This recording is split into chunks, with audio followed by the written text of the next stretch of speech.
নমস্কার বন্ধুরা, শিউলি রান্নাঘরে স্বাগতম। আজ আমি ভীষণই টেস্টি একটা রান্না আপনাদের বানিয়ে দেখাবো। একবার খেলে বারবার খেতে ইচ্ছা করবে। এটা দেখতে যেমন সুন্দর, খেতে অসাধারণ হয়। একবার এভাবে বানিয়ে দেখতে পারেন। আজ আমি বানাবো চিকেন কষা। এটা বানানো খুবই সোজা। আজ আমি খুবই সহজভাবে আপনাদের বানিয়ে দেখাবো। চিকেন কষা বানানোর জন্য কি কি লাগছে আর কিভাবে বানাচ্ছি আপনারা স্কিপ না করে দেখতে থাকুন।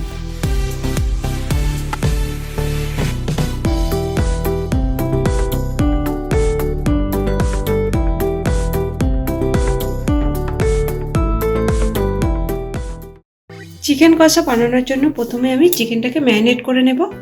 ম্যারিনেট করার জন্য সরষের তেল দেব, পেঁয়াজ বাটা দিয়ে দেব, আদা রসুন বাটা দিয়ে দেবো 1 চামচ। আমার এখানে 400 ওজনের চিকেন রয়েছে। হলুদ গুঁড়ো দেব, লঙ্কা গুঁড়ো দেব। চিকেনের গায়ে ভালো করে মাখিয়ে নিতে হবে।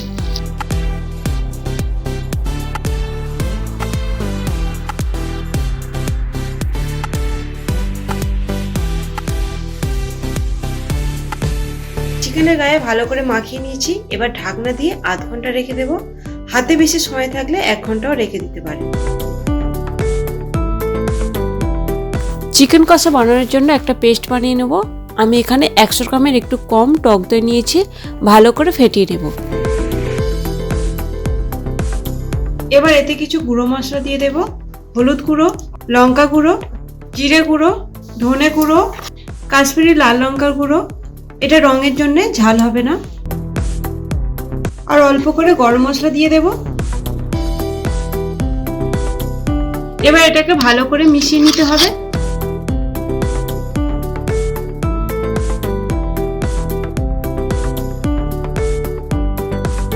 ভালো করে মিশিয়ে নিয়েছি। এবার আমি রান্নাটা শুরু করে দেব। কড়াইতে সরষের তেল দেব,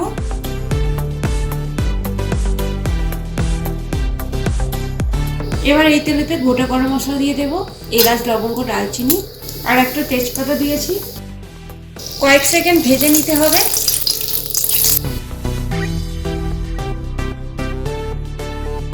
আর এতে একটু চিনি দিয়ে দেব।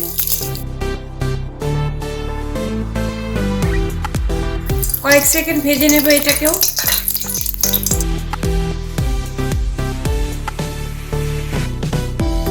চিনিটা গলে যাওয়া পর্যন্ত অপেক্ষা করব।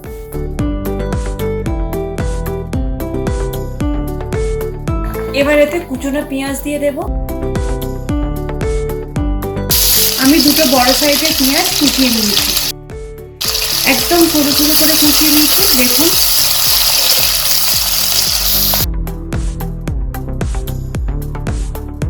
চিনিটা দেওয়ার কারণে কালারটা দারুণ এসেছে। পেঁয়াজটা কিন্তু ভালো করে ভেজে নিতে হবে, গ্যাসের আঁচটা লো টু মিডিয়ামে রেখে। পেঁয়াজটাকে হালকা লাল লাল করে ভেজে নিয়েছি। এবার পেঁয়াজ বাটা দিয়ে দেব।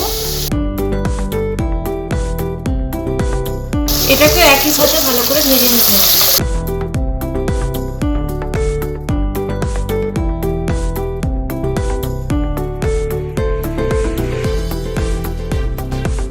পেঁয়াজটা ভালোভাবে ভাজা হয়ে গেছে। এবার এতে আদা রসুন বাটা দিয়ে দেব। একই সাথে ভালো করে ভেজে নিতে হবে।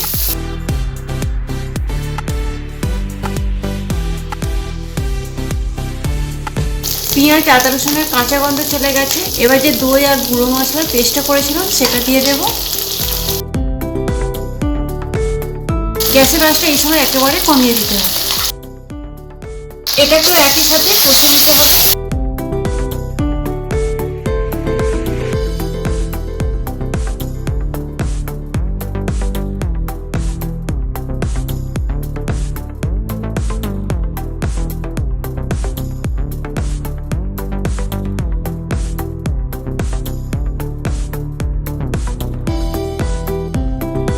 দেখুন, তেলটা ছেড়ে দিয়েছে। এবার ম্যারিনেট করা চিকেনটা দিয়ে দেব।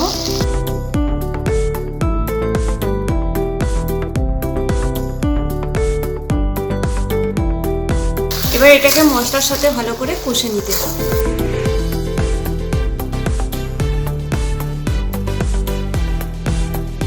গ্যাসটা একটু বাড়িয়ে দেব। মশলার সাথে ভালো করে মিশিয়ে নিয়েছি। এবার ঢাকনা দিয়ে বেশ কিছুক্ষণ কষে নিতে হবে। গ্যাসের আঁচটা কমিয়ে দিয়ে কিছুক্ষণ কষিয়ে নিতে হবে।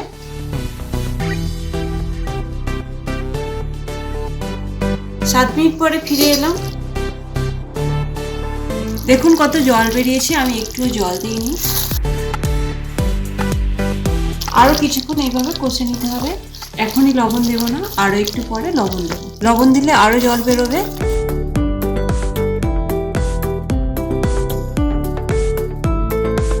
গ্যাসের আঁচটা একটু বাড়িয়ে দিয়ে আরো কিছুক্ষণ কষিয়ে নেব। দেখুন কত জল বেরিয়েছে, জলটাকে মেরে দিতে হবে। জলটা কিছুটা শুকিয়ে এসেছে, এবার লবণ দিয়ে দেব। দেখুন কত তেল বেরিয়েছে। লবণটাকে ভালো করে মিশিয়ে নিতে হবে। এটা জল ছাড়াই কিন্তু কষা হয়ে যাবে। চিকেনে এতটাই জল থাকে, জল বেরিয়ে গেছে অনেকটাই। এটাকে আরো একটু কমিয়ে নিতে হবে। এতে একটু চিনি দিয়ে দেব, যেহেতু টক দই দিয়েছি সেটা ব্যালেন্স করার জন্য। ভালো করে মিশিয়ে নেব।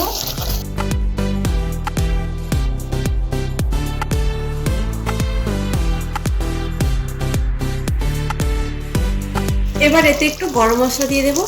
আমার চিকেন কষাটা তৈরি হয়ে গেছে। আপনারা চাইলে একটু ঘিও দিতে পারেন। ভালো করে মিশিয়ে নেব।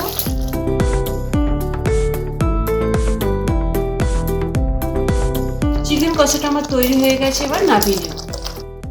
আজ আমি চিকেন কষার সাথে পরোটা বানাবো। পরোটাগুলো লেচি করে নিয়েছি। এবার আমি পরোটাটা বেলে নেব। আজকে আমি 3 কোণানে পরোটা বেলবো। প্রথমে গোল করে বেলে নিতে হবে, একটু পাতলা করে রুটির মতো বেলে নিতে হবে। এটা কিন্তু তেল দিয়ে বেলতে হবে। রুটিটাকে এবার 2 ভাঁজ করে নিতে হবে। এবার আরো একটু পাতলা করে বেলে নিতে হবে। একটা মুড়ে দিতে হবে এইভাবে, দিলে বেলে নিলেই হয়ে যাবে 3 কোণার পরোটা।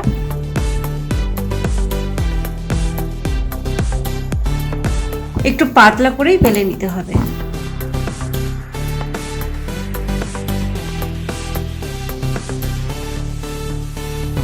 একটা বেলা হয়ে গেছে, আরো একটা দেখিয়ে দেব।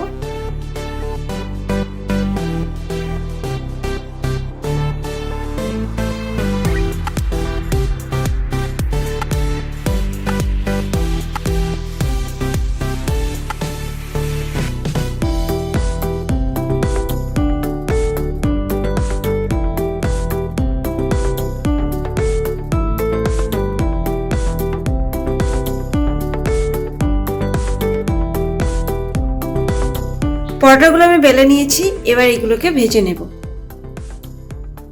প্রথমে একটু প্যানে তেল দিয়ে দেব, ভালো করে গুলিয়ে নেব। এবার একটা পরোটা দিয়ে দেব। প্রথমে রুটির মতো এপিট ওপিট ভেজে নেব।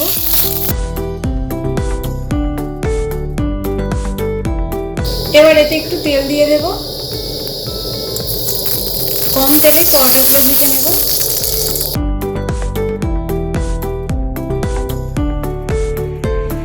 কম তেলে পরোটাগুলো ভেজে নিতে হবে।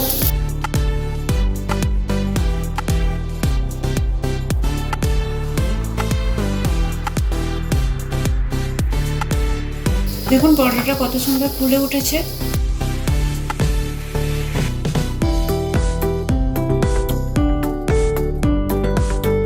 দেখুন কত সুন্দর ফুলে উঠেছে।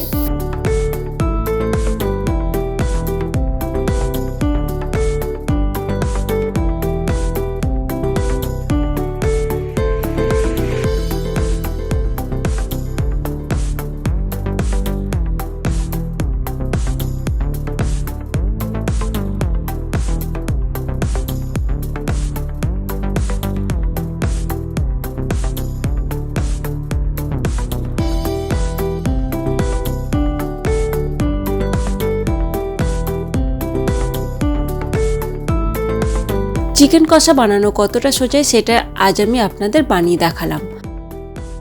দেখুন কত সুন্দর দেখতে লাগছে আর খেতে অসাধারণ হয়েছিল। আপনারা বাড়িতে একবার এভাবে বানিয়ে দেখতে পারেন। আজ আমি পরোটার সাথে পরিবেশন করেছি। আপনারা চাইলে রুটি, নানপুরি, লুচির সাথেও খেতে পারেন।